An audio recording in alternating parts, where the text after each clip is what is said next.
चर्चा प्रारंभ कर रहे हैं, लाइव चर्चा। और यह जो लाइव चर्चा है, आज का जो विषय है, ड्रिफ्टिंग ऑफ माइंड। मन की सूक्ष्मता, मन की शक्ति और मन की कमजोरी क्या है, मन का रहस्य, और फिर यह राहु का प्रभाव क्या है। इसमें राहु कहां से आ गया, चलिए। कई बार लोग जैसे प्रश्न करते हैं, उसके अनुसार ही विषयों का चयन किया जाता है और विषयों को बनाया भी जाता है। तो इसीलिए इन सभी विषयों पर आज हम चर्चा करेंगे। ड्रिफ्टिंग ऑफ माइंड, मन की सूक्ष्मता, मन की शक्ति और मन की कमजोरी क्या है, और फिर इसमें राहु का असर कैसे होता है। तो चलिए चर्चा करते हैं। तो सभी का बहुत बहुत अभिनंदन। जो लोग जुड़े हैं वो जरूर वीडियो को शेयर भी कर दें, वीडियो को शेयर भी कर दें, ताकि दूसरे लोग भी इस वीडियो का लाभ उठा सकें। और मौसम बदल रहा है, अपना ध्यान रखें। सर्दी खांसी हो रही है लोगों को। 2 दिन मैं भी प्रभावित रहा इस बदलते हुए मौसम से, और आज काफी राहत है। कल भी थोड़ी राहत थी, परसों थोड़ी दिक्कत थी, कल थोड़ी राहत हुई, आज और राहत होगी। लेकिन थोड़ी भी गले में भारीपन अभी भी है पहले की तुलना में, फिर भी काफी राहत है। चलिए चलते हैं। तो यह मौसम बदलता है तो मिजाज बदलता है, मौसम बदलता है तो तत्वों के अंदर भी बदलाव आते हैं। हमारे शरीर में जो तत्व हैं, कफ है, वात है, पित्त है, उनमें भी बदलाव आता है। स्वास्थ्य में भी बदलाव आता है मौसम बदलने से। गर्मी बढ़ गई, बरसात बढ़ गई, सर्दी बढ़ गई, तो उसी हिसाब से तत्वों का भी घटना बढ़ना चलता रहता है। तो हमें भी मौसम के हिसाब से थोड़ा संतुलन बना के रखना पड़ता है। और इसी प्रकार से ऐसे बहुत सारे विषयों का प्रभाव हमारे शरीर के साथ साथ हमारे मन पर भी पड़ता है। तो अगर शरीर का स्वास्थ्य है तो मन का भी स्वास्थ्य है, हेल्थ ऑफ माइंड। मन का भी स्वास्थ्य है, मन का भी स्वास्थ्य है। तो आज का विषय बहुत महत्वपूर्ण है, अंत तक बने रहिएगा, क्योंकि मन का संबंध, मन अंतःकरण का विषय है, अंतः प्रकृति का विषय है, और बाह्य प्रकृति और अंतः प्रकृति के बीच में संबंध है। और वह संबंध कैसे बनता है, तो इंद्रियों से बनता है। बाह्य इंद्रियों के माध्यम से बाह्य प्रकृति और अंतः प्रकृति का संबंध स्थापित होता है। क्योंकि इंद्रियां ग्रहण करती हैं। अगर गर्मी बढ़ गई तो इंद्रियां ही तो ग्रहण करेंगी गर्मी को, अगर ठंड बढ़ गई तो इंद्रियां ही ग्रहण करेंगी। तो इस प्रकार से उनके अंदर भी थोड़ा परिवर्तन आ जाता है। इंद्रियां जो ग्रहण करती हैं वो चित्त को प्रदान करती हैं। चित्त उन सबको, मन बुद्धि चित्त अहंकार, तो बुद्धि और चित्त मिलकर उसको प्रोसेस कर देते हैं, जो भी अनुभव हुआ। और फिर चित्त में पड़े हुए संस्कारों के आधार पर एक नया प्रत्यय विकसित होता है, एक नया आइडिया विकसित होता है। और वो जो आइडिया विकसित हुआ वो आपका मन है। वो क्या है? वो आपका मन है। फिर मन वैसा ही कहेगा। तो चित्त के पूर्व संस्कार और नवीन इंद्रिय अनुभूति, ये सब मिलकर मन का निर्माण करते हैं। लेकिन अब मन जो है अनेक तरीकों से काम करता है। तो आज का जो विषय है, ड्रिफ्टिंग ऑफ माइंड, मन की कमजोरी और मन की शक्ति, मन की सूक्ष्मता और राहु का असर। तो ड्रिफ्टिंग ऑफ माइंड क्या है? What is drifting of mind? कैसे हम समझे ड्रिफ्टिंग ऑफ माइंड को?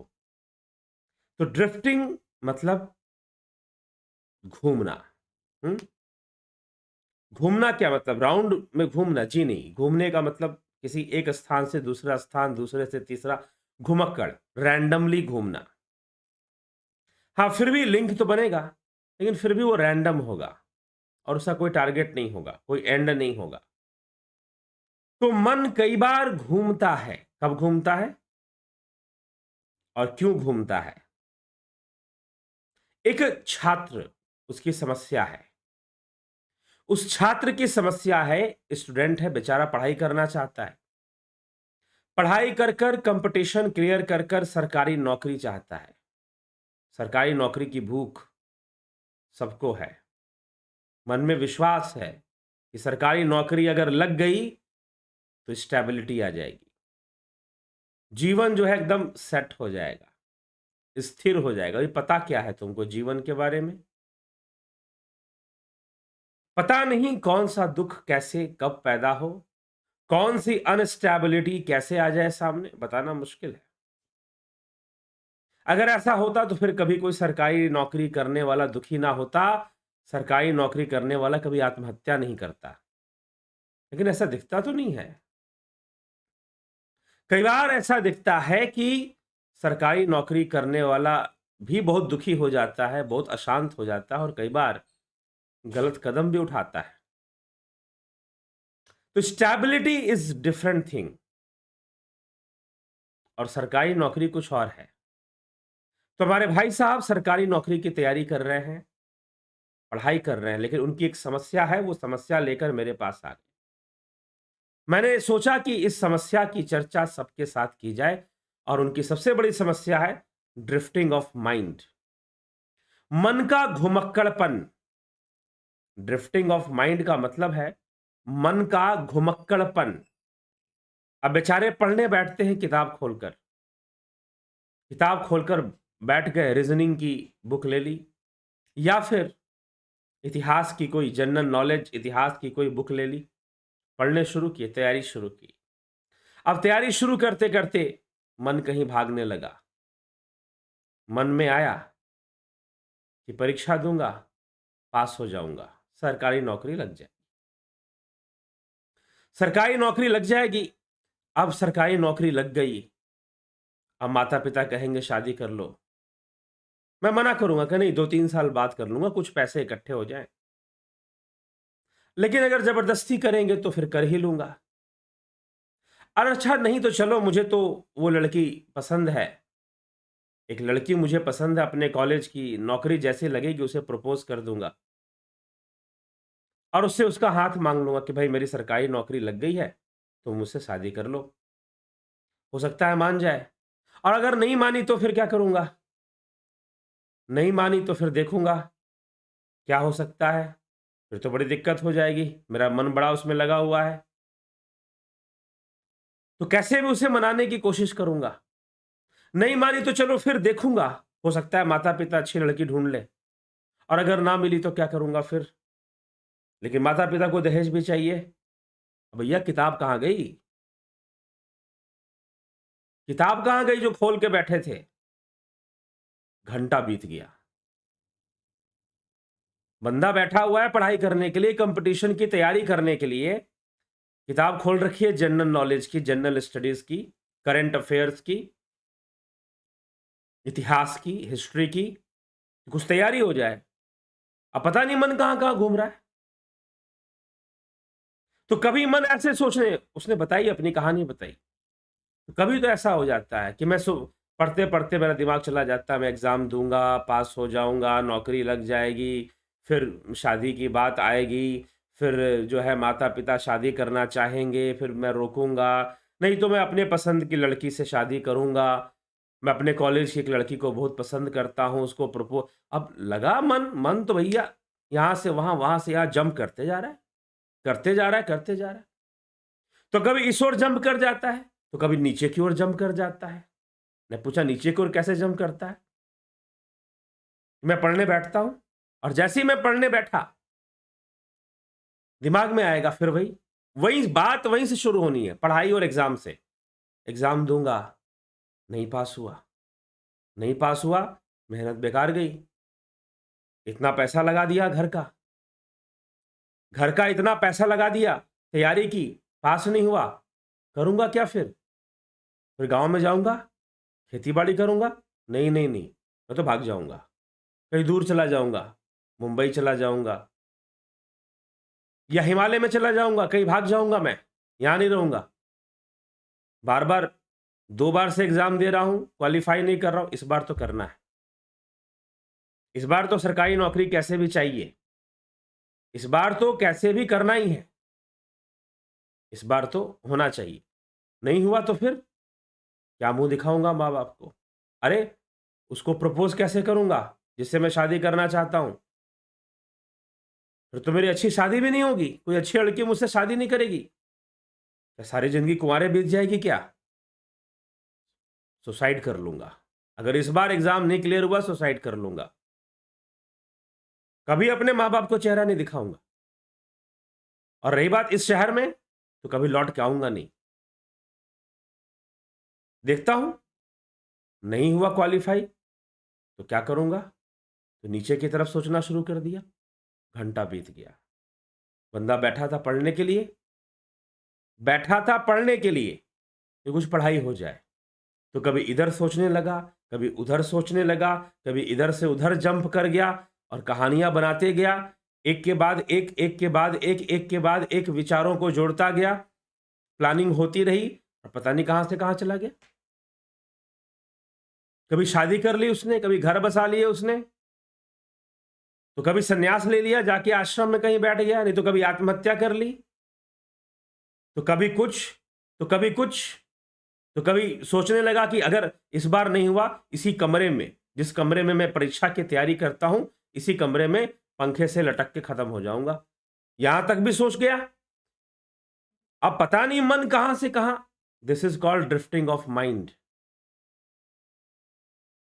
अरे जो पढ़ने बैठा है वो तो पढ़ाई तो हो नहीं रही उसकी। 10 मिनट 15 मिनट पढ़ा होगा, 10 से 15 मिनट पढ़ा होगा, 10 से 15 मिनट पढ़ा होगा, और उस 10-15 मिनट भी कई बार नहीं, बताइए, कई बार तो मात्र 5 मिनट मेरे पढ़े हुए होते हैं और फिर मैं पता नहीं तारे जोड़ने लग जाता हूं, और मन मेरा एक से दूसरे तार, दूसरे से तीसरा तार, तीसरे से चौथा, चौथे से पांचवा, और पता नहीं कहां से कहां पहुंच जाता है मेरा मन। अमेरिका की सैर कर आता हूं कई बार। तो अब इस तरह की धारणाएं, this is called drifting of mind, ये घुमक्कड़ मन है। Unconscious activity of mind, subconscious activity of mind, हम ये कह सकते हैं। तो अब ये ड्रिफ्टिंग ऑफ माइंड क्यों होती है? क्योंकि मन के ऊपर जो चीज हावी है, आप जब भी कोई काम करते हो कंसंट्रेशन के साथ, जब आप मन को लगाने की कोशिश करते हो, जब आप मन को एकाग्र करने की कोशिश करते हो, तो उसके ऊपर एक दबाव पड़ता है। बहुत ही नेचुरल फिनोमेना है, फिजिक्स है कंप्लीटली। जब आप उसके ऊपर दबाव डालते हो तो वो सामने से रिएक्शन देता है। वो अब बहुत ताकतवर चीज है, छोटी मोटी चीज तो है नहीं, बहुत ताकतवर चीज है। वो एक रिएक्शन दे देता है, और रिएक्शन देकर आपके कंसंट्रेशन को खत्म कर देता है, आपको सबकॉन्शियस स्टेट में ले आता है, और आपके ऊपर वो चीजें हावी हो जाती हैं जो ऑलरेडी हावी हैं। और वो क्या है? आहार, निद्रा, भय, मैथुन। तो कुछ लोगों के साथ समस्या क्या है कि वो सोने लग जाते हैं, कुछ देर पढ़ाई करेंगे, उनको नशा छाएगा, नींद आनी शुरू हो जाएगी, सो जाएंगे, ऐसे कर कर डेस्क पर ही सो जाएंगे, सिर झुकाकर। अब पढ़ाई कैसे हो? तो माइंड है, माइंड का ये काम है, रिएक्शन देगा वो। ठीक। तो ड्रिफ्टिंग ऑफ माइंड इस प्रकार से चलेगी, यह तो काम करेगा ही करेगा। कई बार ये ज्यादा काम करता है, कई बार ये ज्यादा काम करता है, कई बार ये बहुत ज्यादा होता है। खासकर थोड़ा सा यहां पर ज्योतिष के ज्ञान को ले आए। जब कोई व्यक्ति जातक राहु के प्रभाव में होता है, राहु की दशा में होता है, राहु के प्रभाव में होता है, तो उसके साथ यह बहुत अधिक होता है। क्योंकि राहु क्या है? भ्रम। राहु क्या है? अंधकार। राहु क्या है? छाया। जैसे अंधेरे में आदमी को पता नहीं किधर मुड़ना है, किधर जाना है, जहां तुक्का लगा उधर चल दिया, तुक्के में चलता है आदमी फिर। ठीक। तो तुक्का लगाना, तुक्का मतलब अंधेरे में तीर मारना। तो राहु अंधकार, राहु छाया है, राहु भ्रम है, राहु इल्यूजन है। तो अंधकार है, तो इसीलिए मन भी ऐसी अवस्था में चला जाएगा। राहु मन भी है, राहु विचार भी है, राहु अनकंट्रोल्ड थॉट्स है, राहु पोजीशन है। ठीक। तो राहु के प्रभाव में ऐसा देखा गया है कि लोग बहुत ज्यादा ऐसी अवस्था में अपना समय बिताते हैं। कई बार बैठ जाएंगे और बैठे बैठे सोचना शुरू करेंगे, और सोचते सोचते सोचते सोचते पता नहीं क्या क्या सोच जाएंगे, और जब समय देखेंगे पता चलेगा 1.5 घंटा बीत गया, 2 घंटे बीत गए, इतना समय निकल गया। तो ये क्या है? Drifting of mind. तो अंधकार में जीवन हो जाता है, बहुत सारा समय ऐसे ही बर्बाद हो जाता है। तो अब करना क्या है? इसका उपाय क्या है ड्रिफ्टिंग ऑफ माइंड को रोकने के लिए? तो यह मन की कमजोरी है, और यह मन की शक्ति भी है। कमजोरी है क्योंकि हमें कमजोर कर देती है, लेकिन है तो उसकी शक्ति। और कमजोरी भी क्योंकि उसमें कोई कॉन्शियस एक्टिविटी नहीं हो रही है, उसमें कोई कॉन्शियस एक्टिविटी नहीं हो रही है। आप कॉन्शियसली नहीं सोच रहे हैं, बस आप सोचे जा रहे हैं, सोचे जा रहे हैं। कभी इधर सोच गए, कभी उधर सोच गए, कभी ऐसे सोच गए, कभी वैसे सोच गए। ठीक है। एक लड़का बताने लगा मुझे कि कि सर जब भी मैं पढ़ता हूं, इधर उधर हमारा मन चला जाता है, और फिर मैं सोचता हूं कि एक दिन मैं अपनी फेवरेट एक्ट्रेस, उसने एक्ट्रेस का नाम भी बताया, मैं यहां पर नहीं बता रहा, मैं एक दिन जब मैं पैसे कमा लूंगा, मेरे पास नौकरी हो जाएगी, तो मैं अपनी फेवरेट एक्ट्रेस से जरूर मिलूंगा। अब उसके मन में ये विचार, मैंने कहा कुछ अच्छा भी सोच लो, कुछ ये भी सोच लो कि कभी किसी संत महापुरुष से मिल लोगे। ऐसा विचार नहीं आया तुम्हारे मन में?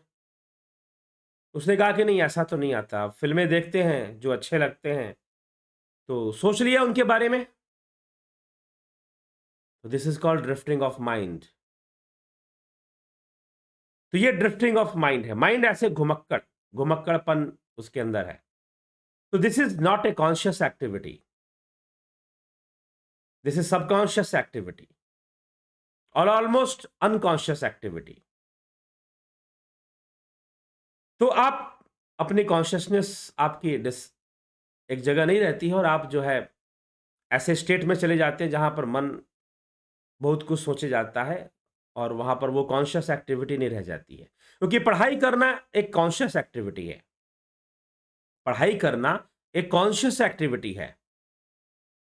तो आप उस लेवल की कॉन्शियसनेस खो देते हैं जो पढ़ाई में चाहिए, और सबकॉन्शियसली आपका माइंड वर्क करना शुरू कर देता है। और जो चीज आपके, जो भावना आपके ऊपर हावी होती है, उसमें मूल रूप से 4 ही चीजें हैं: आहार, निद्रा, भय, मैथुन। घुमा फिरा के आदमी इन्हीं चीजों को पूरा करने में लगा रहता है।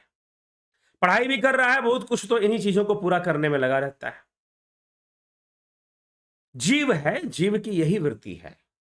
उपनिषद भी कहते हैं कि जीव ने यही मांगा कि भाई मुझे मेरी भूख और प्यास मिटाओ। उसने यही मांगा और उसे वही दिया गया, फिर इसीलिए उसे मनुष्य का जीवन भी दिया गया।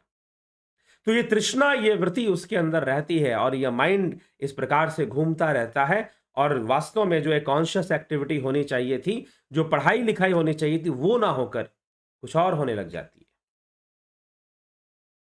कुछ और शुरू हो जाता है। तो अब क्या किया जाए? भाई पढ़ाई जरूरी है, जितनी चीजें होनी चाहिए उन सबके लिए पढ़ाई जरूरी है, एग्जाम क्लियर करना जरूरी है। तो अब आप ये बताइए कि हम कैसे इससे मुक्ति पाएं, कैसे इससे मुक्ति पाएं? तो क्या करें कि इस अवस्था से मुक्ति मिल जाए? क्या किया जाए? अब ये मन तो है ही ऐसा ना। अब अर्जुन अर्जुन क्या कहता है श्री कृष्ण भगवान से? चंचलम ही मनः कृष्ण प्रमाथि बलवदृढ़ तस्याहम निग्रहे मन्ने वायोरीव सुदुष्करम। हे कृष्ण, यह मन बहुत ही चंचल है, बहुत प्रमाथी, बहुत बलवान है, बहुत बलवत दृढ़ है, ये वायु के समान है। वायुरेव सुदुष्करम, वायु के समान इसका जो निग्रह है, तस्याहम निग्रह मन्ने वायुरेव सुदुष्करम, इसका जो निग्रह है वायु के समान है। जैसे कोई वायु का निग्रह नहीं कर सकता, जैसे कोई वायु को बांध नहीं सकता, वैसे इस मन को बांधना मेरे लिए बहुत कठिन हो रहा है, सबको कठिन है। तो श्री कृष्ण कहते हैं, असंशयम महाबाहो मनो दुर्निग्रहम चलम। इसमें कोई संशय नहीं है अर्जुन कि मन अत्यंत ही चंचल है, इसका निग्रह अत्यंत ही दुष्कर है। असंशयम महाबाहो मनो दुर्निग्रहम चलम। अभ्यासेन तु कौन्तेय वैराग्येन च गृह्यते। अभ्यास, प्रैक्टिस, प्रैक्टिस करनी पड़ेगी, ठीक, और टेक्निक का यूज करना पड़ेगा, तो ये समस्याओं का समाधान मिलना शुरू हो जाएगा। समस्याओं का समाधान मिलना शुरू हो जाएगा। इन समस्याओं का, ये जो समस्याएं हैं, ठीक है। तो ड्रिफ्टिंग ऑफ माइंड यही है, और मन की सूक्ष्मता है। यह मन बड़ा सूक्ष्म है, कब कहां से कहां स्लिप कर गया पता नहीं चलेगा, कब किधर से कौन सा डायरेक्शन पकड़ लिया पता नहीं चलेगा, कब कौन से कैसे कैसे तार जोड़ने लगेगा पता नहीं चलेगा,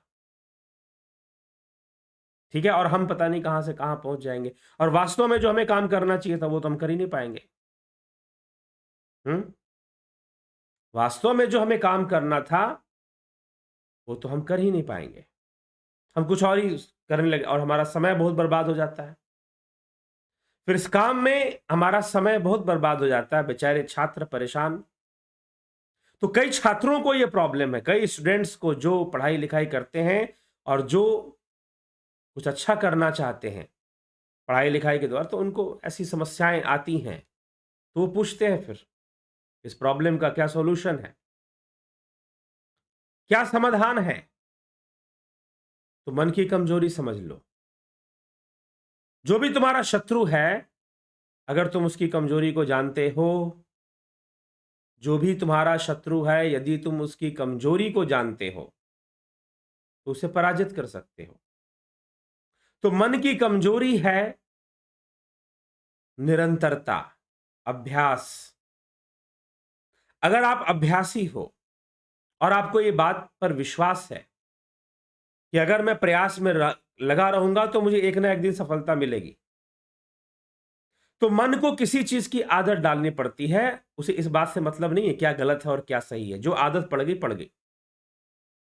अच्छी आदत पड़ गई तो अच्छी, सही आदत पड़ गई तो सही। वैसे तो आदतों के वशीभूत नहीं रहना चाहिए, ध्यान रखिएगा। कई बार अच्छी आदतें भी बहुत भारी नुकसान करा जाती हैं, कई बार अच्छी आदतें भी बहुत भारी नुकसान करा जाती हैं। इसलिए सबसे अच्छी चीज होती है कि कॉन्शियस स्टेट में रहना और कॉन्शियस एक्टिविटी को डेवलप करना। क्योंकि जब आप अपनी कॉन्शियस एक्टिविटी को डेवलप करेंगे तो सब कॉन्शियस माइंड को कंट्रोल करेंगे।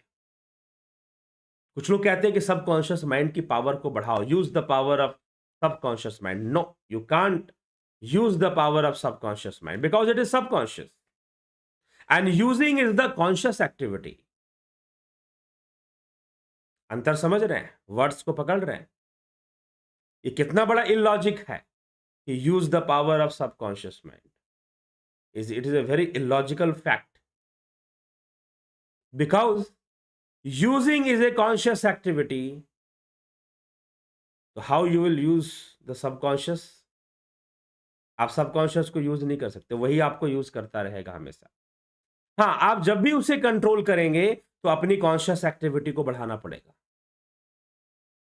आपको पहले से ज्यादा कॉन्शियस होना पड़ेगा, तब जाकर आप सबकॉन्शियस को अपने कंट्रोल में ले आएंगे, उसकी प्रोग्रामिंग कर पाएंगे। जो लोग कहते हैं ना, प्रोग्राम द सबकॉन्शियस, जी नहीं। Through developing the conscious activity you can control the subconscious, this is the way. तो बड़ा ही मिसकंसेप्शन से भरा हुआ ये वर्ल्ड है, और बहुत सारे लोग जब बात करते हैं सबकॉन्शियस पर, तो मुझे कई बार जब वो बोलते हैं subconscious is a powerful and उस पावर को हमें यूज करना चाहिए, कैसे यूज करोगे? जब आप अपनी कॉन्शियस एक्टिविटी को बढ़ाओगे तभी तो यूज करोगे, क्योंकि यूज करना is a conscious activity. Use करना एक कॉन्शियस एक्टिविटी है, ठीक? तो इसीलिए फाइनली आपको क्या डेवलप करना है? अपने कॉन्शियस माइंड को डेवलप करना है, ना कि सबकॉन्शियस को। सबकॉन्शियस तो डेवलप करने की चीज ही नहीं है। सबकॉन्शियस को डेवलप करने का मतलब मौत। सबकॉन्शियस को डेवलप करने का मतलब मृत्यु। You need to develop your conscious mind always. जब आप अपने कॉन्शियस माइंड को डेवलप करेंगे तो सबकॉन्शियस कंट्रोल में आएगा। जब आप कहते हैं कि सबकॉन्शियस को प्रोग्राम करें, इट मींस कि आप अपने कॉन्शियस माइंड को डेवलप करेंगे तभी तो उसको प्रोग्राम करेंगे। ऐसे कैसे प्रोग्राम कर देंगे? ठीक। तो कहीं ना कहीं ये बातें हैं। और आदत अच्छी हो या बुरी, आदत अपने आप में एक बुरी चीज है। तो कई बार अच्छी आदतें भी हमारा भयंकर बहुत नुकसान कर जाती हैं। अच्छी आदतें, अब अर्जुन है, अर्जुन कह रहा है कि मैं युद्ध नहीं करूंगा, क्योंकि मैंने बचपन से अपने गुरुजनों का, अपने भीष्म पितामह का, अपने द्रोणाचार्य का मैंने सम्मान किया है। मैंने उनका सम्मान किया है, मैंने उनकी रक्षा की है, मैंने उनसे शिक्षा ग्रहण की है, मैं उनके गोद में खेला हूं। क्या है यह? सबकॉन्शियस माइंड हावी हो गया। ठीक है। तो श्री कृष्ण क्या कर रहे हैं? उसके कॉन्शियस माइंड को डेवलप कर रहे हैं, ध्यान योग की बातें कर रहे हैं, एकाग्रता की बातें कर रहे हैं, संयम की बातें कर रहे हैं। ठीक, क्योंकि यह आदतों के विरुद्ध। अगर मान लीजिए कि कोई कहता है कि हम प्रोग्रामिंग कर कर एक अच्छी आदतों को डेवलप कर लेंगे, तो हो सकता है कि किसी खास परिस्थिति में वो अच्छी आदत भी नुकसानदायक हो जाए। किसी विशेष परिस्थिति में वो अच्छी आदत भी आपको नुकसान पहुंचाए, क्योंकि आदत तो आदत, वो हावी हो जाएगा ना आपके ऊपर। आपके ना चाहते हुए भी आपको आपके ऊपर हावी हो जाएगा, और जब हावी हो जाएगा तो दिक्कत हो जाएगी, प्रॉब्लम हो जाएगी। जहां नहीं जरूरी है वहां भी हावी हो जाएगा। अब अर्जुन की अच्छी आदत उस पर हावी हो गई युद्ध करते समय, और युद्ध भूल गया वो कि युद्ध नहीं करूंगा, और सोचने लगा ऐसा हो जाएगा, वैसा हो जाएगा, पूरा नाश हो जाएगा, सब मर जाएंगे, ये युद्ध भूमि में सब मरने के लिए खड़े हैं। अब उसका भी माइंड ड्रिफ्ट करना शुरू कर दिया, ड्रिफ्टिंग ऑफ माइंड शुरू हो गया। और फिर वो कहता है कि मेरे हाथ पैर कांप रहे हैं, गांडीव छोड़ दिया, गांडीव उठाया नहीं जा रहा, और कृष्ण से कहता है कि मैं मुझसे युद्ध नहीं होगा, मुझसे युद्ध नहीं होगा। ठीक है।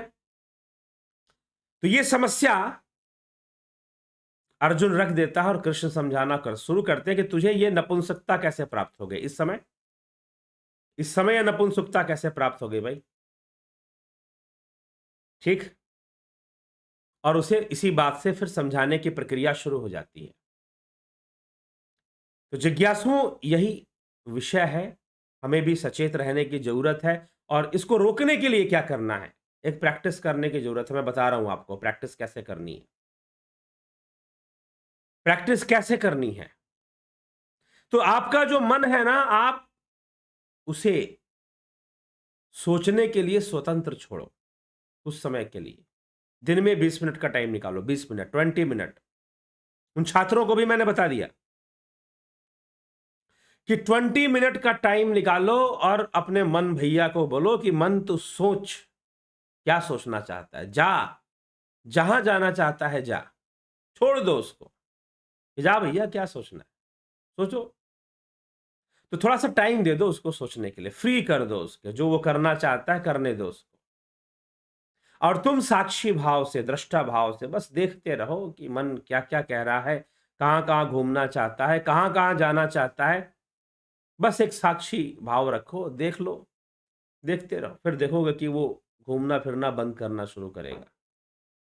उसका जो घुमक्कड़पन है धीरे धीरे उस पर लिमिट आना शुरू हो जाएगा, फिर तुम पढ़ाई कर पाओगे। और दूसरी बात, जो लोग पढ़ाई करते हैं, खासकर उनके लिए, जो लोग पढ़ाई कर रहे हैं, कंपटीशन की तैयारी कर रहे हैं, एग्जाम्स की तैयारी कर रहे हैं, उनके लिए जब वो किताब लेके बैठते हैं तो ऐसा होता है। तो सुनो, 20 मिनट से ज्यादा 20 मिनट से ज्यादा बैठो ही मत। 20 मिनट बाद ब्रेक लो। 20 मिनट बाद क्या लेना है आपको? ब्रेक लेना है। ठीक है? जब भी आप पढ़ाई करते हो, कोई भी टॉपिक पढ़ते हो, पढ़ो उसे, लेकिन जैसे 20 मिनट हो जाए, चेंज करो माइंड को, इधर उधर देखना शुरू करो, कुछ और चीज भी देख लो, थोड़ा सा ध्यान इधर उधर उठाओ, हो सके तो उस जगह से उठ जाओ जहां तुम बैठ के पढ़ रहे हो। 20 मिनट बाद उस जगह से उठ जाओ, लगातार मत पढ़ो, और मन से कहो कि मन थोड़ा इधर उधर झांक ले, चल भाई, लेकिन ध्यान रखो कि झांकने के चक्कर में अब लंबा टाइम मत खराब कर देना। ठीक? तो 5 मिनट इधर उधर झांका और फिर बैठ गया पढ़ाई करने। ठीक है? ये भागने वाला काम वो छोड़ेगा फिर। ये भी एक तरीका है। दूसरा, डेली ध्यान का अभ्यास शुरू करो, डेली उद्गीत का अभ्यास करो, ओंकार का अभ्यास करो। इससे एकाग्रता का विकास होगा। एकाग्रता में कमी है, कंसंट्रेशन में कमी है, और कई बार थोड़ा बहुत देखिए सबके साथ होता है, ड्रिफ्टिंग ऑफ माइंड थोड़ा बहुत सबके साथ चलता है। ड्रिफ्टिंग ऑफ माइंड थोड़ा बहुत सबके साथ होता है, परंतु कभी कभी ये बीमारी की तरह होता है, रोग की तरह होता है, मानसिक रोग जैसा ये हो जाता है, और यही चीज बाद में हमें डिप्रेशन और हमें स्किज़ोफ्रेनिया और कई तरह की बीमारियों के रूप में भी आ सकता है। But it start from the drifting of mind. जो साइकोलॉजिकल डिसऑर्डर्स हैं वो ड्रिफ्टिंग ऑफ माइंड से स्टार्ट होती हैं। ठीक? तो जब बहुत ज्यादा बढ़ जाता है ये चीज कि आदमी 2-2 घंटे 3-3 घंटे पता नहीं दिमाग उसका इधर उधर इधर उधर इधर उधर ड्रिफ्ट करता रहता है, तो जब ये चीज बहुत ज्यादा होती रहती है तो एक मानसिक रोग के रूप में भी विकसित हो जाती है। होता सबके साथ है, थोड़ा कम ज्यादा, लेकिन कई बार कुछ लोगों के साथ कुछ ज्यादा ही हो जाता है तो बीमारी का रूप धारण कर लेती है फिर। तो ये रोक, जब ऐसा हो कुछ ज्यादा ही हो रहा हो तो समझो कि कहीं ना कहीं राहु का असर है, राहु का प्रभाव आ रहा है तेजी से। ठीक? उपाय, रात को सोने के पहले एक दिया जला लिया करो। रात को सोने के पहले एक दीपक जलाओ, और उस दीपक की लौ को देखते हुए, उसको देखकर, उसको मन में धारण कर कर फिर सोने जाओ। सोने के पहले, ठीक बेड पे जाने के पहले। उसके बाद कोई दूसरा काम नहीं करना है, दीपक जलाना है और लेट जाना है अपने बेड पर। ठीक है? तो ये काम कर लो, इससे भी आपको फर्क पड़ना शुरू होगा। उद्गीत का जाप करो, ओंकार का जप करो। उद्गीत का जप करने से आज्ञा चक्र विकसित होता है और आज्ञा चक्र खुलता है कहते हैं, और क्या होता है? एकाग्रता विकसित होती है, कंसंट्रेशन डेवलप होता है। मन को पढ़ने का अभ्यास करो, मन को चेक करने का अभ्यास।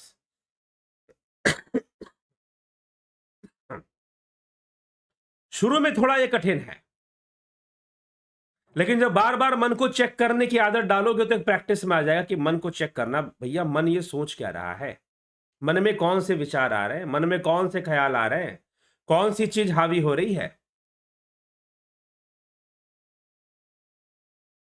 ठीक है? तो ये चीज विचार करो, ये चीज सोचो। तो जब ये करोगे, मन को चेक करने, इंट्रोस्पेक्शन जिसे हम कहते हैं, सेल्फ एनालिसिस, क्या विचार चल रहे हैं, कैसे विचार चल रहे हैं, क्यों चल रहे हैं, इस पर थोड़ा फोकस करो। देखोगे धीरे धीरे समय के साथ जैसे जैसे अपनी कॉन्शियस एक्टिविटी को बढ़ाओगे, आप देखोगे कि भाई माइंड जो है, हाँ, कंट्रोल में आ रहा है। माइंड जो है वो कंट्रोल में आ रहा है, ठीक। और मन को रोके रखना आपके लिए आसान हो रहा है। तो छात्रों के लिए ऐसे टेक्निक को यूज करते रहना चाहिए, ठीक है, बहुत जरूरी है। तभी आगे बढ़ पाएंगे, तभी कुछ कर पाएंगे। तो चलिए, यह ड्रिफ्टिंग ऑफ माइंड का टॉपिक था। आगे बढ़ते हैं और आपके कमेंट्स, आपके विचारों को देखते हैं, आप क्या कहते हैं, अपनी टिप्पणियों में क्या कह रहे हैं। विक्रम सिंह जी, बहुत अभिनंदन। कन्हई कुमार जी, अवनी प्रधान जी, बलदाऊ नाथ योगी जी, दुष्यंत चौहान जी, वे सब भूत मुझ में स्थित है, किंतु मेरी ईश्वरीय योग शक्ति को देख के भूतों को धारण पोषण करने वाला और भूतों को उत्पन्न करने वाला भी मेरा आत्मा वास्तव में भूतों में स्थित नहीं है। क्या आत्मा इस श्लोक के अनुसार शरीर में वास नहीं करता है?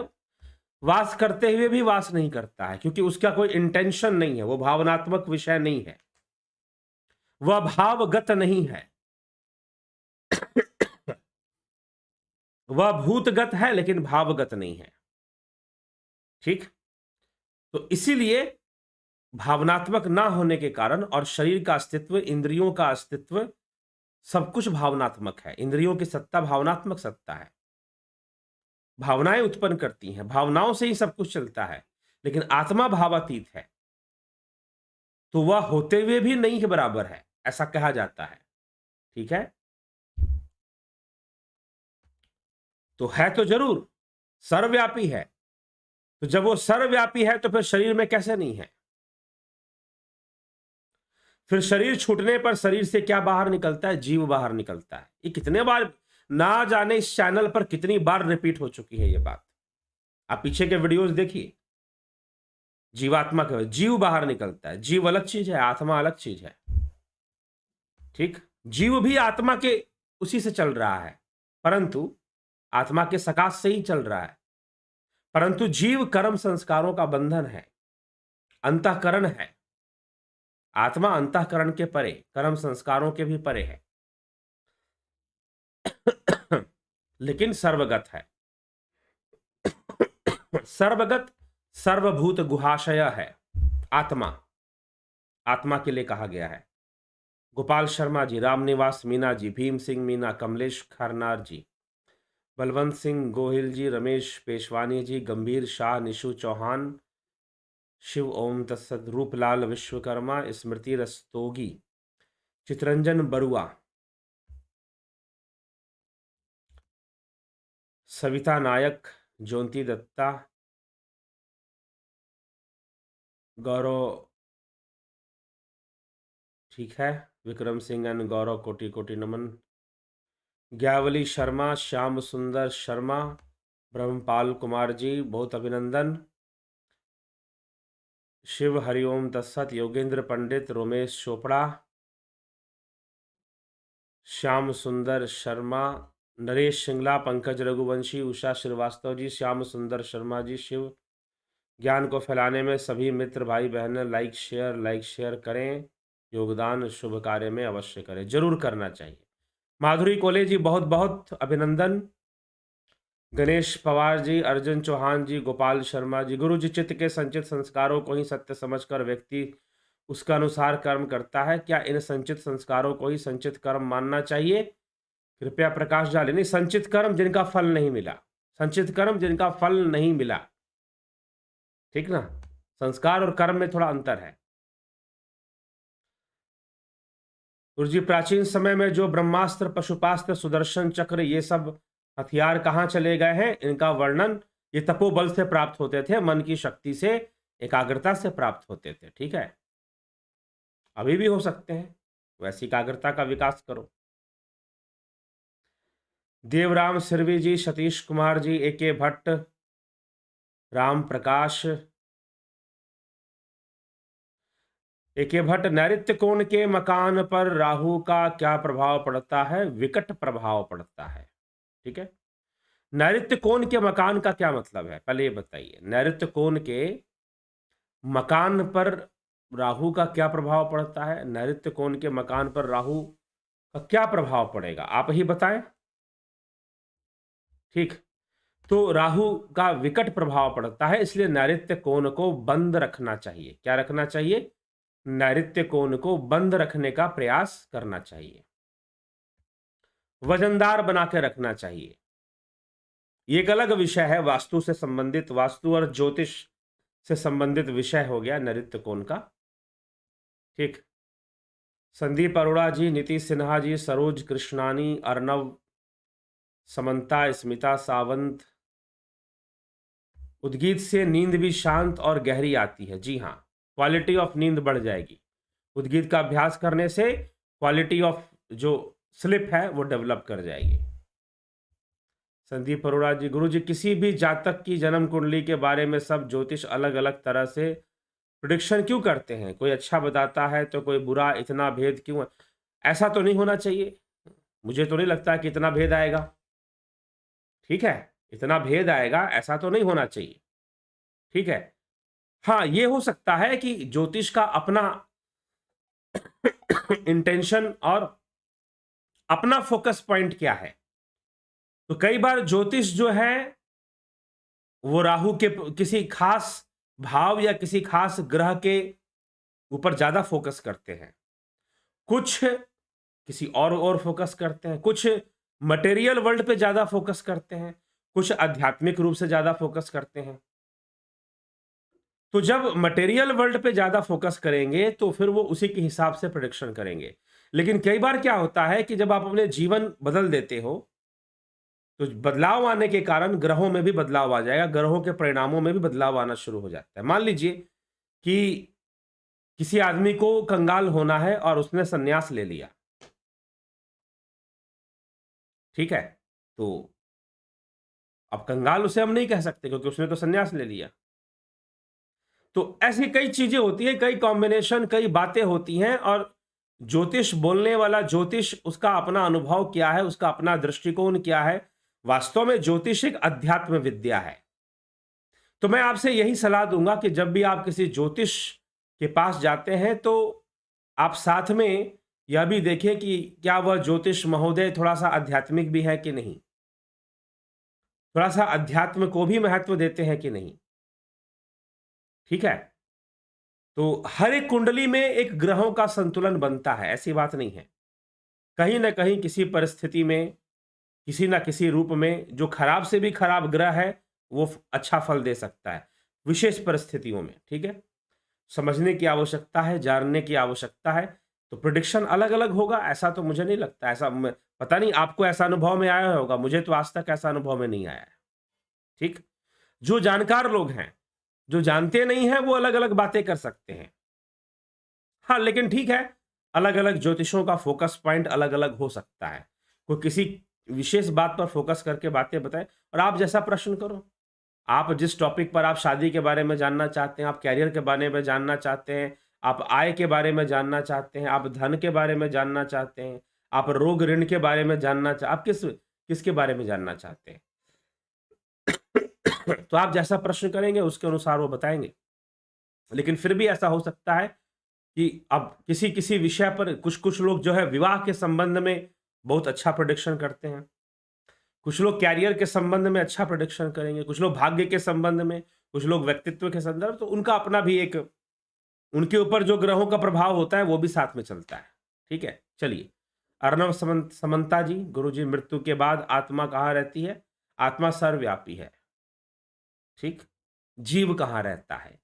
तो जीव जीव तेजस लोक में रहता है, तेजस लोक में रहता है। जागृत अवस्था खत्म हो जाती है और वह तेजस लोक में रहता है।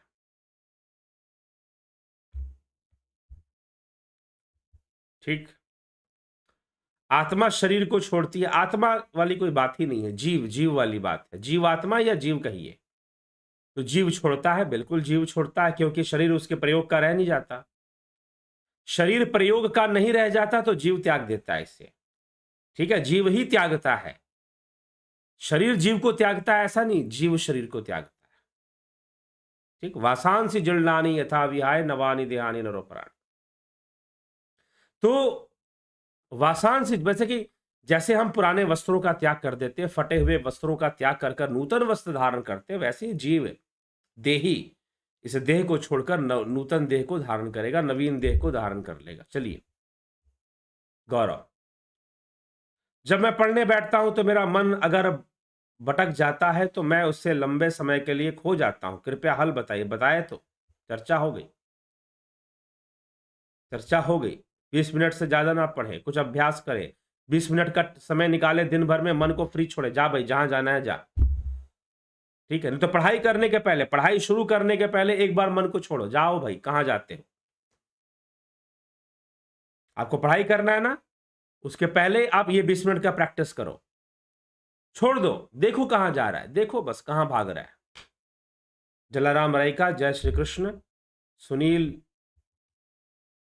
राजभर 369, विचार रूपी कंकड़ मन के तालाब में गिरते ही लहरें उमड़ पड़ती हैं, क्या यह विचारों को रोकना ही मन का शुद्धिकरण है? जी, चित्तवृत्ति निरोधा, चित्तवृत्ति निरोधा ही योग है। और चित्तवृत्ति के निरोध से क्या होगा? तद्द्रष्टु स्वरूपे अवस्थानाम स्वरूप, जब तालाब का पानी शांत हो जाएगा, उसमें कोई तरंग उत्पन्न नहीं होगी, तो उसका जो तल है, उसका जो बेसिन है, वो साफ साफ दिखाई देगा,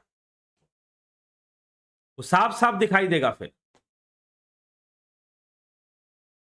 ठीक, तो साफ साफ दिखाई देना, the state of real self, शुद्ध चेतना का साक्षात्कार होगा। तद्द्रष्टु स्वरूपे, फिर स्वरूप का साक्षात्कार होगा, स्वरूप की उपलब्धि होगी। ठीक है जिज्ञासु, तो इस तरह से हमें इस विषय को समझना चाहिए। और हमारे शास्त्र देखिए, कई संप्रदाय हैं जिनको आप धर्म कहते हैं, वो किसी गॉड या किसी आसमानी ताकत के बारे में वो बात करते हैं, लेकिन भारतीय धर्मशास्त्र, भारतीय दर्शन शास्त्र, वेदांत, योग मन की सूक्ष्मता, मन के विचार वृत्तियां कैसे नियंत्रण में लाने हैं, इसकी चर्चा करती हैं। विश्व के जितने भी आप जिनको तथाकथित धर्म, कल भी मैंने कहा था तथाकथित धर्म, जिनको आजकल आप धर्म भी कहते हो, उनकी किताबों में आपको कहीं नहीं मिलेगा कि मन का नियंत्रण कैसे करना है। उनकी किताबों में मिलेगा उस आसमानी ताकत की ये आज्ञा है, उस ऊपर वाले ने ये ऑर्डर दिया है, ऐसा करो, ऐसा करना ही तुम्हारा कर्तव्य है, ऑर्डर फॉलो करो। ठीक है, ज्ञान की कोई बात नहीं। लेकिन हमारे धर्म शास्त्र, हमारे दर्शन शास्त्र, धार्मिक दर्शन शास्त्र जो हैं, मन का नियंत्रण कैसे करना है, चित्त क्या है, विचार क्या है, इन सब को बहुत विस्तार से समझाया है। एकाग्रता क्या है, ठीक है, बहुत विस्तार से समझाया, और मन के नियंत्रण की विधि को बहुत अच्छे से बताया है। अभ्यास करना पड़ेगा, ध्यान योग, नहीं तो ध्यान योग शुरू करो। अगर तुम्हारा मन बहुत ही चंचल रहता है तो ध्यान योग करो। ध्यान योग 29 तारीख से ध्यान योग का कोर्स शुरू हो रहा है। जिनको भी समस्या का समाधान चाहिए, ड्रिफ्टिंग ऑफ माइंड, मन पता नहीं कहां से कहां चला जाता है, वर्तमान में नहीं रहता, और आप कुछ भी कंस्ट्रक्टिव नहीं कर पाते, आप सिर्फ डिस्ट्रक्टिव करते हो, फिर आप कंस्ट्रक्टिव नहीं कर पाते। तो अगर चाहते हो कि ड्रिफ्टिंग ऑफ माइंड को रोक दो, ड्रिफ्टिंग ऑफ माइंड को कंट्रोल कर लो, तो ध्यान योग करिए, ध्यान योग करिए। कुछ लोगों का यह भी मानना है इस विषय में कि कई बार नकारात्मक नेगेटिव एनर्जी के प्रभाव से, जिसको हम अभी पीछे हमने कुछ दिन पहले बात की काला जादू की, ब्लैक मैजिक, उस वीडियो को भी देखिए और समझिए, समझने का प्रयास कीजिए ब्लैक मैजिक क्या चीज है। तो उसके प्रभाव से भी कई लोग मानते हैं कि ड्रिफ्टिंग ऑफ माइंड बहुत ज्यादा होता है, मन कभी इधर भटकता है कभी उधर भटकता है, उसके प्रभाव से भी होता है, राहु के प्रभाव से भी माना जाता है, ज्योतिषविद ऐसा कहते हैं। बाकी ये होता तो सबके साथ है, ऐसा नहीं कि नहीं, सबके साथ होता है। ड्रिफ्टिंग ऑफ माइंड सबके साथ होता है, लेकिन कुछ लोगों के साथ इतना ज्यादा होता है कि नुकसान देता है, नुकसान करता है, लॉस करता है, फिर नुकसान में ले जाता है, फिर तो वो नहीं होना चाहिए। इसलिए बहुत अच्छा अवसर है 29 अक्टूबर 29 अक्टूबर से ध्यान योग का कोर्स प्रारंभ हो रहा है। आप उसे ज्वाइन करिए और ज्वाइन कर कर पूरा पूरा लाभ उठाइए, और ऐसी समस्याओं से, जिसको ड्रिफ्टिंग ऑफ माइंड कहते हैं, मन का घुमक्कड़पन, ऐसी समस्याओं का समाधान प्राप्त कीजिए। क्योंकि अगर ये ज्यादा बढ़ जाता है ड्रिफ्टिंग ऑफ माइंड, तो बहुत भारी नुकसान पहुंचाना शुरू कर देता है जीवन में। ठीक है, तो इसीलिए हमें इस पर गौर करने की आवश्यकता है, विचार करने की आवश्यकता है। चलिए,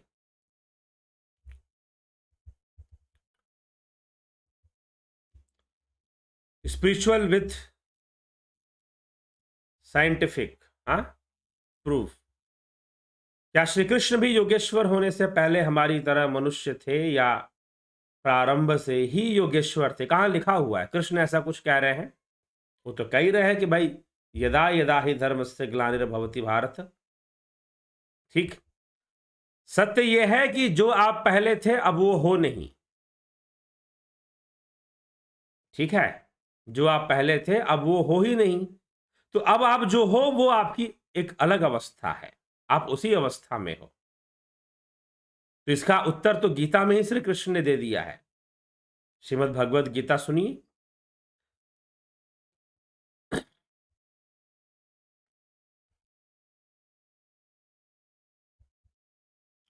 गुरुजी आप कह रहे हैं कि 20 मिनट के बाद छोड़ दो, लेकिन फिर मेरा दोबारा पढ़ने का मन नहीं करता, तो यह भी ड्रिफ्टिंग ऑफ माइंड है। आप इस उद्देश्य से मत छोड़ो, आप बस अपने कंसंट्रेशन को बनाए रखने के लिए, क्योंकि कंसंट्रेशन बनाए बनाए बनाए बनाए माइंड एक रिएक्शन देगा, क्योंकि उसे कंसंट्रेशन पसंद नहीं है। माइंड की सबकॉन्शियस एक्टिविटी को कंसंट्रेशन पसंद नहीं है, तो वो एक रिएक्शन देगा। जनरली वो 15 से 20 मिनट बाद पक्का रिएक्शन देता है। जिनका मन बहुत कमजोर है तो 5-10 मिनट में ही पता नहीं कहां सोचना शुरू कर देंगे, लेकिन 20 मिनट बाद वो पक्का रिएक्शन देता है, इसलिए 20 मिनट का टाइम बताया गया। ठीक, वो एक नेगेटिव रिएक्शन देगा। आप जो काम कर रहे हैं, आपने जो फोकस लगा के रखा है पढ़ाई के ऊपर, उसके अगेंस्ट में एक नेगेटिव रिएक्शन माइंड देगा ही देगा, नहीं देने का प्रश्न नहीं, वो देगा ही देगा। तो इसीलिए आप टारगेट लेके पढ़िए कि 20 मिनट तक मैं एक टॉपिक को थोड़ा सा कवर करता हूं, उसको समझने का प्रयास करता हूं, और कुछ देर 5 मिनट का गैप देकर फिर से मैं बैठता हूं पढ़ने के लिए। तो अगर मन छोड़ने के बाद नहीं करता तो माइंड फिर से ड्रिफ्ट करने लगा, माइंड फिर से ड्रिफ्ट करने लगा, आप रोक नहीं पाए माइंड के ड्रिफ्टिंग को, तो आपको दोबारा फिर यहां पर आ जाना है कंसंट्रेशन लगाने के लिए। ठीक है, तो टारगेट लेके आप पढ़ाई नहीं छोड़ना है आपको, बस 5 मिनट का आपको अपने जो कंसंट्रेशन आपने लगा के रखा था उससे थोड़ा सा हट जाना है, बस इतना करना है। मेरे मन को चेक कर कर पता चलता है, मन के विचारों को लेकर भयभीत होता है और मन में शांति, कभी कभी डिप्रेशन जैसा लगता है, क्यों? रोकिए मन को, अभ्यास, ध्यान योग करिए। ध्यान योग से ही समाधान है। ईमानदारी से ध्यान योग का अभ्यास अगर होता है तो निश्चय ही बहुत फर्क पड़ेगा। क्या ये ध्यान कोर्स ऑनलाइन होगा? क्या करना पड़ेगा? जी हाँ, यह ऑनलाइन ही होगा। क्या करना पड़ेगा? आप संपर्क कीजिए, हम नंबर दे देते हैं, इस नंबर पर आप व्हाट्सएप मैसेज कर कर आप पूछ लीजिए कि भाई मैं इस प्रकार से ध्यान योग कोर्स के बारे में जानना चाहता हूं, कृपया मुझे बताएं। तो मैंने ये व्हाट्सएप नंबर डाल दिया है, आप इस पर मैसेज कर कर, व्हाट्सएप मैसेज कर कर आप प्रश्न कर लीजिए कि मैं ध्यान योग के बारे में सब कुछ जानना चाहता हूं, मुझे बताएं, मैं ज्वाइन करना चाहता हूं। हाँ, शुल्क है। क्या शुल्क है? कैसे शुल्क देना है, वो सारी प्रक्रिया आपको वहां पर मिल जाएगी। ठीक है। दिनेश गायधने, नमस्कार जी। क्या मन की शक्ति से कोई भारी रोग भी दूर कर सकते हैं? बिल्कुल कर सकते हैं। अगर मन एकाग्र हो जाए तो फिर बिल्कुल वैसे ही है जैसे सूर्य की किरणें हैं, बिखरे हुई हैं। लेकिन जब आप मैग्नीफाइंग ग्लास को यूज करेंगे तो वो सारी किरणों को इकट्ठा कर देगा और एक पॉइंट पे फोकस करेगा। और अगर वहां पर आपने सूखी घास रख दी या कागज रख दिया तो जल पड़ेगा, जलने लगेगा। सोचिए उन किरणों के अंदर कितनी शक्ति आ गई, क्योंकि उनका फोकस हो गया। तो वैसे ही जब माइंड का फोकस बढ़ जाता है तो वो बड़े से बड़ा चमत्कार करने की का सामर्थ्य रखता है। और यही तो महर्षि पतंजलि ने विभूतिपाद में समझाया है। अपने मन को जानना, अपने आप पर नियंत्रण पाना है जी। ठीक। तो जो लोग ध्यान योग का कोर्स करना चाहते हैं जरूर करें और व्हाट्सएप मैसेज कर उसकी पूरी पूरी जानकारी को प्राप्त कर लें। ठीक। तो चलिए, तो इसी के साथ मैं, क्या श्री कृष्ण ही ब्रह्म है, श्री कृष्ण ब्रह्म है या योगी, उस वीडियो को सुनिए। अभी तो कुछ दिन पहले चर्चा हुई है, दोबारा उस वीडियो को सुन लीजिए। ठीक है। चलिए, इसी के साथ विचारों को विराम देते हैं और कल फिर 9 बजे लाइव चर्चा में मिलेंगे और लाइव चर्चा में मिलकर फिर चर्चा को आगे बढ़ाएंगे। आप सभी का बहुत बहुत आभार।